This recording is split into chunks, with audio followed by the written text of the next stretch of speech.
Audio Jungle. Bismillahirrahmanirrahim. Assalamualaikum warahmatullahi wabarakatuh. Hari ini kita akan belajar tentang hormat dan patuh pada guru. Audio Jungle.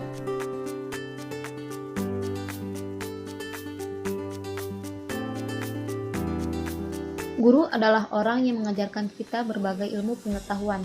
Selain mengajarkan ilmu, guru juga mendidik murid-muridnya agar menjadi manusia yang lebih baik. Walau bagaimana tingginya pangkat atau kedudukan seseorang murid, dia adalah bekas seorang pelajar yang tetap berhutang budi kepada gurunya, yang pernah mendidik pada masa dahulu. Guru sering disebut sebagai pewaris Nabi, karena ilmu yang Nabi ajarkan disampaikan kembali oleh guru kepada umat manusia. Audio Jungle.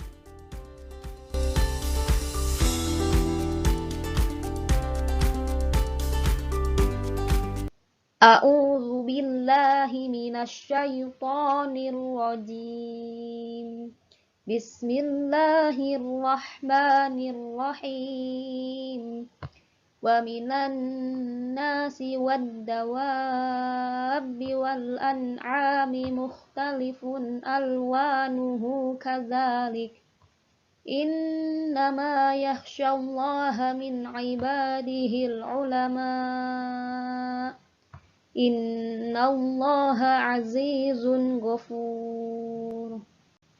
Yang artinya, dan demikian pula di antara manusia, makhluk bergerak yang bernyawa, dan hewan-hewan ternak ada yang bermacam-macam warnanya dan jenisnya. Di antara hamba-hamba Allah yang takut kepadanya, hanyalah para ulama. Sungguh Allah Maha Perkasa, Maha Pengampun. Isi kandungan surat Al-Fatir ayat 28. Dari ayat wa minan nasi wad-dawabi wal an'ami mukhtalifun alwanuhu kadzalik. Di sini Allah menjelaskan bahwa Allah menciptakan segala sesuatu dengan jenis yang berbeda. Ya, seperti hewan, tumbuhan dan manusia. Kemudian pada ayat innama yakhsyallaha min ibadihil ulama. Nah, di sini orang-orang yang mengetahui kekuasaan Allah dan keagungan Allah serta takut kepada Allah ialah ulama. Nah, ulama menurut Ibnu Abbas ialah orang yang tidak mempersekutukan Allah Subhanahu wa taala dengan sesuatu apapun, menghalalkan yang telah dihalalkan Allah dan mengharamkan yang telah diharamkan Allah. Kemudian pada ayat Innallaha azizun ghafur. Nah, di sini Allah menjelaskan bahwa Allah senantiasa memberikan ampunannya kepada hamba-hambanya yang selalu taat, ya, dan akan mengazab kepada kaum kafir atau orang-orang yang tidak bertaubat. Audio Jungle. Ulama klasik Al-Imam Al-Ghazali dalam kitab Ihya Ulumuddin menegaskan, seseorang yang berilmu kemudian bekerja dengan ilmunya, dialah yang dinamakan besar di bawah kolong langit. Ia ibarat matahari yang mencahayai dirinya sendiri dan menyinari orang lain ibarat minyak kasturi yang baunya dinikmati orang lain dan ia sendiri pun harum. Siapa yang bekerja di bidang pendidikan, sesungguhnya ia telah memilih pekerjaan yang terhormat dan yang sangat penting, hendaknya ia memelihara adab dan sopan santun dalam tugasnya. Jadi di sini Imam Al-Ghazali ya menjelaskan kedudukan seorang guru itu sangat terhormat, ya, dan diibaratkan seperti matahari yang mencahayai dirinya sendiri.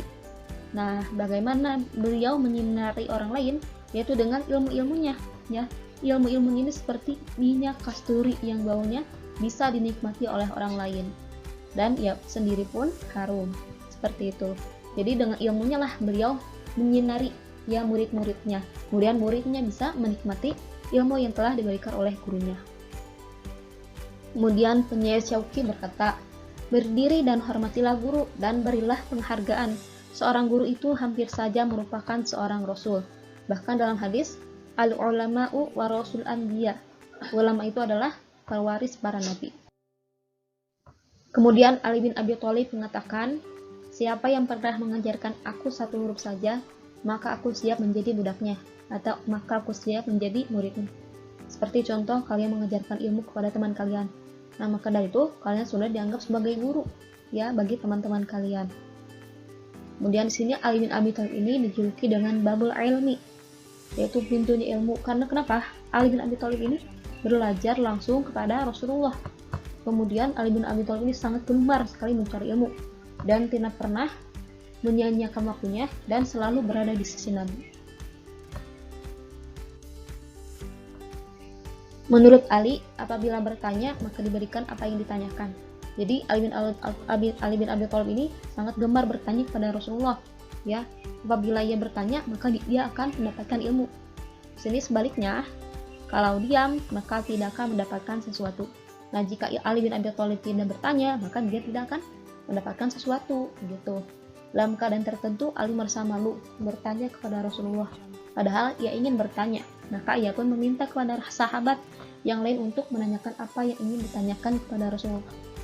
Namun pada suatu waktu, Ali bin Abi Thalib merasa malu karena Ali bin Abi Thalib itu sering sekali bertanya kepada Rasulullah. Kemudian dilemparlah pertanyaan itu kepada sahabatnya.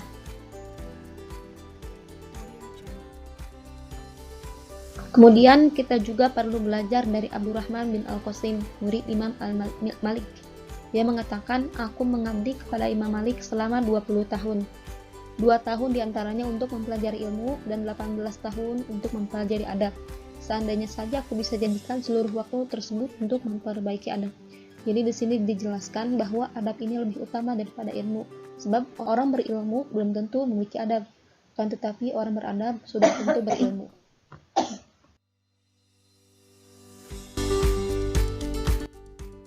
Pertama, dengan cara mereka rendah hati terhadap gurunya meskipun ilmunya sudah lebih banyak ketimbang gurunya. Kemudian mereka menaati setiap arahan serta bimbingan guru. Misalnya seorang pasien yang tidak tahu apa-apa tentang penyakitnya dan hanya mengikuti arahan seorang dokter pakar yang mahir.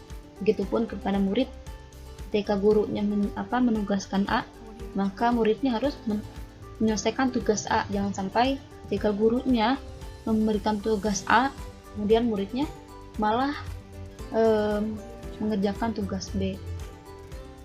Nah, mereka juga senantiasa berkhidmat untuk guru-guru mereka dengan mengharapkan balasan pahala serta kemuliaan di sisi Allah.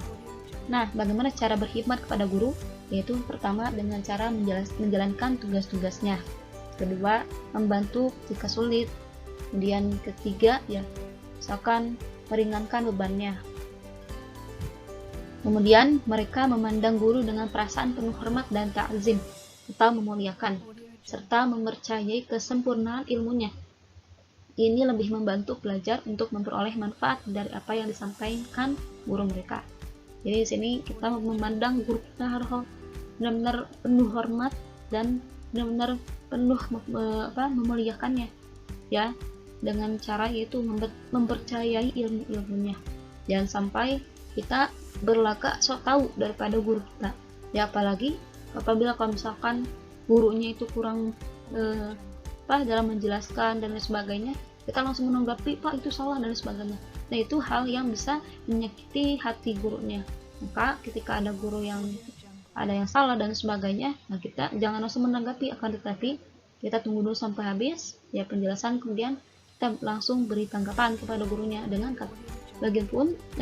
kata-kata yang tidak menyakiti hatinya, ya, dengan diawali dengan kata maaf dan lain sebagainya.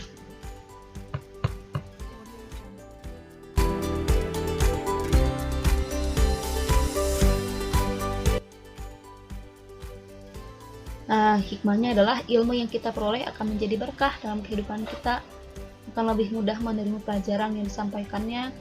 Ilmu yang diperoleh dari guru akan menjadi manfaat bagi orang lain, akan selalu didoakan oleh guru, akan membawa berkah, memudahkan urusan, dianugerahi nikmatnya lebih dari Allah Subhanahu wa taala.